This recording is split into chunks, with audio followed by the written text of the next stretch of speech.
Hi friends, welcome to day kitchen. ഇന്ന് ഞാൻ വന്നിരിക്കുന്നത് കപ്പലണ്ടി മിഠായി ഉണ്ടാക്കുന്നത് കാണിക്കാനാണ്. അപ്പോൾ നമ്മുടെ വീട്ടിൽ നല്ല അടിപൊളിയായിട്ട് നമുക്ക് കപ്പലണ്ടി മിഠായി ഉണ്ടാക്കിയെടുക്കാൻ പറ്റും. അപ്പോൾ അതെങ്ങനെയാണ് റെഡിയാക്കാൻ നോക്കാം. അതിന് വേണ്ടിയിട്ട് ഞാനിപ്പോൾ ഇവിടെ ചട്ടിയിലേക്ക് 2 കപ്പ് കപ്പലണ്ടി ഇട്ട് കൊടുക്കുന്നുണ്ട്. ഇപ്പോൾ ഞാൻ വറുക്കാത്ത കപ്പലണ്ടിയാണ് എടുത്തിരിക്കുന്നത്. അത് കാരണം തന്നെ നന്നായിട്ടൊന്ന് വറുത്തെടുക്കാം. ഇപ്പോൾ നിങ്ങൾ വറുത്ത കപ്പലണ്ടിയാണ് ഉണ്ടാക്കാൻ വേണ്ടി യൂസ് ചെയ്യണമെങ്കിലും ജസ്റ്റ് ഒന്ന് വറുത്തെടുക്കുന്നത് നല്ലതായിരിക്കും കേട്ടോ. അപ്പോൾ നമുക്കിത് മീഡിയം ഫ്ലെയിമിലിട്ടിട്ട് നന്നായിട്ടൊന്ന് വറുത്തെടുക്കാം. അപ്പോൾ നമ്മുടെ കപ്പലണ്ടി ഇവിടെ റെഡി ആയിട്ടുണ്ട്. അതിൻ്റെ കളറൊക്കെ മാറിയിട്ടുണ്ട്. അതുപോലെ തന്നെ നല്ലൊരു സ്മെല്ലും വരും. ഇപ്പോൾ നമ്മൾ കഴിച്ച് നോക്കിയിട്ടുണ്ടെങ്കിൽ അത് ഇത്തിരി സോഫ്റ്റായിട്ട് ഫീൽ ചെയ്യും. പക്ഷേ അത് തണുത്തതിന് ശേഷം കഴിച്ചാലാണ് ക്രിസ്മസ് വരുള്ളൂ കേട്ടോ. ഇനി നമുക്ക് ഫ്ലെയിം ഓഫ് ചെയ്ത് കൊടുത്തതിന് ശേഷം ഇതൊന്ന് തണുക്കാൻ വേണ്ടിയിട്ടൊന്ന് മാറ്റി വയ്ക്കാം. അതിന് ശേഷം നമുക്ക് ഇതിൻ്റെ തൊലിക്ക് കളഞ്ഞെടുക്കേണ്ടതുണ്ട്.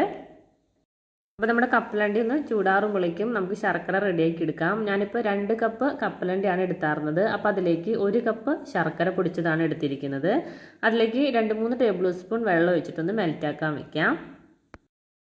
അധികം വെള്ളം ഒഴിക്കേണ്ട ആവശ്യമൊന്നുമില്ല. 2-3 ടേബിൾ സ്പൂൺ വെള്ളം ഒഴിച്ചാൽ മതി.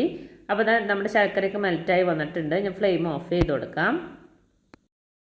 അപ്പോൾ നമ്മുടെ കപ്പലണ്ടി ചെറുതായിട്ട് ചൂടാറിയിട്ടുണ്ട്. ഇനി നമുക്ക് കൈ കൊണ്ട് ഇതുപോലെ ഒന്ന് കാട്ടി കൊടുത്തിട്ടുണ്ടെങ്കിൽ അതിൻ്റെ സ്കിന്ന് മാറി കിട്ടിക്കോളും. വേഗം അത് റെഡിയാക്കി എടുക്കാൻ പറ്റും.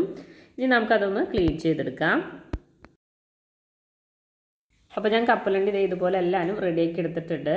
ഇത് നമ്മൾ കൂടുതലും ഇതുപോലെ 2 പീസാക്കി എടുക്കാൻ ശ്രദ്ധിക്കുക കേട്ടോ. അപ്പോൾ ഇതുപോലെ മുഴുവനോടെ ഉണ്ടെങ്കിൽ ഒന്ന് പ്രസ് ചെയ്ത് കൊടുത്താൽ മതി. അത് 2ആയി കിട്ടിക്കോളും. അപ്പോൾ കൂടുതലും 1-2 എണ്ണമൊക്കെ ഉണ്ടായാലും കുഴപ്പമൊന്നുമില്ല. അപ്പോൾ കൂടുതലും ഇങ്ങനെ 2 എണ്ണമായിട്ട് കിടക്കുന്നതായിരിക്കും നല്ലത്. അപ്പോൾ നമ്മൾ കപ്പലണ്ടി മിഠായി ഉണ്ടാക്കുന്നതിന് മുന്നേ നമുക്ക് ഇതുപോലെ ഒരു പാത്രം റെഡിയാക്കി വെക്കണം. ഞാനിപ്പോൾ ഒരു സ്ക്വയർ പാത്രമാണ് എടുത്തിരിക്കുന്നത്. നിങ്ങളുടെ കയ്യിൽ ഏത് പാത്രമാണ് ഉള്ളതെന്ന് വെച്ചിട്ടുണ്ടെങ്കിൽ നിങ്ങൾക്ക് അതെടുക്കാം. അതിൻ്റെ മേലെ ഞാനിപ്പോൾ ഒരു അലുമിനിയം ഫോയിൽ ഒന്ന് വെച്ച് കൊടുത്തിട്ടുണ്ട്. അലുമിനിയം ഫോയിൽ ഉണ്ടെങ്കിൽ അതെടുക്കുക, അല്ലെങ്കിൽ ബട്ടർ പേപ്പർ ആയാലും മതി. ഇത് 2 മില്ലിങ് ജസ്റ്റ് ആ പാത്രത്തിൽ നന്നായിട്ടൊന്ന് ഓയിലൊന്ന് സ്പ്രെഡ് ചെയ്ത് കൊടുത്താൽ മതി. അപ്പോൾ ഞാൻ അലുമിനിയം ഫോയിലിൻ്റെ മേലെ കുറച്ച് ഓയിലൊന്ന് ഒഴിച്ചു കൊടുത്തൊന്ന് ബ്രഷ് ചെയ്ത് കൊടുക്കുന്നുണ്ട്. അപ്പോൾ നമുക്കത് പെട്ടെന്ന് എടുത്താൽ കിട്ടാൻ വേണ്ടിയിട്ടാണ് കേട്ടോ ഇങ്ങനെ ചെയ്യുന്നത്.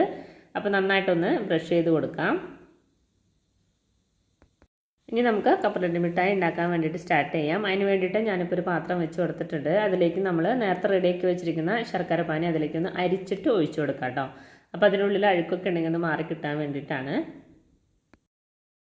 അപ്പോൾ നമ്മുടെ ശർക്കര ഇവിടെ നന്നായിട്ട് റെഡിയായി വന്നിട്ടുണ്ട്. അതെങ്ങനെ കറക്റ്റായിട്ട് അറിയാമെന്ന് വെച്ചിട്ടുണ്ടെങ്കിൽ ഒരു ബൗളിൽ കുറച്ച് വെള്ളം എടുത്തിട്ട് അതിലേക്ക് ഒരു ഡ്രോപ്സ് ഇട്ട് വെക്കുക. അപ്പോൾ ഇതുപോലെ ഹാർഡായിട്ട് കിട്ടും. നല്ല ക്രിസ്റ്റൽ ക്ലിയർ രൂപത്തിൽ കിട്ടുകയാണെങ്കിൽ നമ്മുടെ ശർക്കര പാനി റെഡി ആയിട്ടുണ്ട്. ഇനി നമുക്കതിലേക്ക് കപ്പലണ്ടി ഇട്ട് കൊടുത്തിട്ട് നന്നായിട്ടൊന്ന് മിക്സ് ആക്കി കൊടുക്കുക. ഇപ്പോൾ കടകളിലൊക്കെ ഉണ്ടാക്കുകയാണെങ്കിൽ അവർ ബേക്കിംഗ് സോഡ ഇട്ട് കൊടുത്തിട്ട് അതിന് ശേഷമായിരിക്കും കപ്പലണ്ടി ഇട്ട് കൊടുക്കുക. അപ്പോൾ നമ്മുടെ വീട്ടിൽ നമ്മൾ റെഡിയാക്കി എടുക്കുമ്പോൾ ബേക്കിംഗ് സോഡ ഇടേണ്ട ആവശ്യമൊന്നുമില്ല. ഇതുപോലെ നന്നായിട്ടൊന്ന് മിക്സാക്കി കൊടുക്കാം. ഇനി അപ്പോൾ നമ്മൾ ഫ്ലെയിം ഓഫ് ഒന്നും ചെയ്തിട്ടൊന്നുമില്ല കേട്ടോ. ലോ ഫ്ലെയിമിൽ തന്നെ വെച്ചിട്ട് നന്നായിട്ടൊന്ന് മിക്സാക്കി കൊടുക്കുക. അപ്പോൾ നമ്മൾ ഫ്ലെയിം ഓഫ് ചെയ്ത് കൊടുത്തിട്ടുണ്ടെങ്കിൽ പെട്ടെന്ന് അത് സെറ്റായി പോവും. അപ്പോൾ ലോ ഫ്ലെയിമിൽ വെച്ചിട്ട് നന്നായിട്ടൊന്ന് മിക്സാക്കി കൊടുക്കുക. നന്നായിട്ട് മിക്സായതിന് ശേഷം നമ്മൾ നേരത്തെ റെഡിയാക്കി വെച്ചിരിക്കുന്ന ആ പാത്രത്തിലേക്ക് ഇതിട്ട് കൊടുക്കാം. അതിനുശേഷം ഒരു കപ്പോ അല്ലെങ്കിൽ ഒരു ബൗളോ അല്ലെങ്കിൽ ഒരു സ്പൂൺ ആയാലും മതി. അതിന് കുറച്ച് ഓയിലൊന്ന് സ്പ്രെഡ് ചെയ്തതിന് ശേഷം നന്നായിട്ടൊന്ന് അമർത്തി ഒന്ന് പരത്തി കൊടുക്കുക. അപ്പോൾ ആ കറക്റ്റ് ആ ഷേപ്പ് കിട്ടാൻ വേണ്ടിയിട്ടാണ് അങ്ങനെ ചെയ്യുന്നത്. അപ്പോൾ ഇതുപോലെ ഒന്ന് നന്നായിട്ടൊന്ന് പരത്തി കൊടുക്കുക. ഇനി ഞാനൊരു സ്പൂൺ കൊണ്ട് അതിൻ്റെ കോർണറൊക്കെ ഒന്ന് റെഡിയാക്കി കൊടുക്കുന്നുണ്ട്.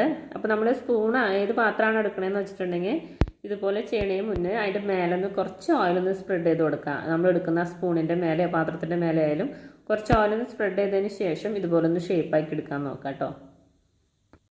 ഇനി നമ്മൾ വെച്ചിരിക്കുന്ന അലുമിനിയം ഫോയിൽ നമുക്ക് പുറത്തേക്ക് എടുത്തതിന് ശേഷം നമുക്കതൊന്ന് കട്ട് ചെയ്തെടുക്കണം. അപ്പോൾ ഇതുപോലെ അലുമിനിയം ഫോയിൽ വെക്കുകയാണെങ്കിൽ നമുക്ക് എടുക്കാൻ വേണ്ടിയിട്ട് എളുപ്പമായിരിക്കും കേട്ടോ. അലുമിനിയം ഫോയിൽ ബട്ടർ പേപ്പർ വെക്കുകയാണെങ്കിൽ ഇത് എടുക്കാൻ എളുപ്പമായിരിക്കും. അത് നമുക്ക് ഇഷ്ടമുള്ള ഷേപ്പിൽ നമുക്ക് കട്ട് ചെയ്തെടുക്കാം. അപ്പോൾ ഇത് തണുത്തതിന് ശേഷമല്ല കട്ട് ചെയ്യുന്നത്, ചെറിയൊരു ചൂട്ടോടെ തന്നെ കട്ട് ചെയ്തെടുക്കാൻ നോക്കുക. അപ്പോഴാണ് കറക്റ്റായിട്ട് നമുക്ക് കട്ട് ചെയ്തെടുക്കാൻ പറ്റുള്ളൂ. ഇനി നമുക്ക് നമ്മുടെ ഇഷ്ടത്തിനനുസരിച്ച് കട്ട് ചെയ്തെടുക്കാം. അപ്പോൾ നമ്മുടെ കപ്പലണ്ടി മിഠായി ഇവിടെ റെഡി ആയിട്ടുണ്ട്. നമ്മൾ ഷോപ്പിൽ നിന്നൊക്കെ വാങ്ങുന്ന അതേ ടേസ്റ്റിൽ അതേ രൂപത്തിൽ തന്നെ നമുക്ക് വീട്ടിൽ ഉണ്ടാക്കിയെടുക്കാൻ പറ്റും. അപ്പോൾ ഇതുപോലെ ട്രൈ ചെയ്യാത്തവരുണ്ടെങ്കിൽ തീർച്ചയായിട്ടും ഒന്ന് ട്രൈ ചെയ്ത് നോക്കുക. അപ്പോൾ എൻ്റെ വീഡിയോ ഇഷ്ടപ്പെട്ടെങ്കിൽ ലൈക്ക് ചെയ്യാനും കമൻറ്റ് ചെയ്യാനും ഷെയർ ചെയ്യാനും മറക്കരുത്. ആദ്യമായിട്ട് കാണുന്നവരുണ്ടെങ്കിൽ സബ്സ്ക്രൈബ് ചെയ്ത് സപ്പോർട്ട് ചെയ്യാനും മറക്കരുത്. താങ്ക്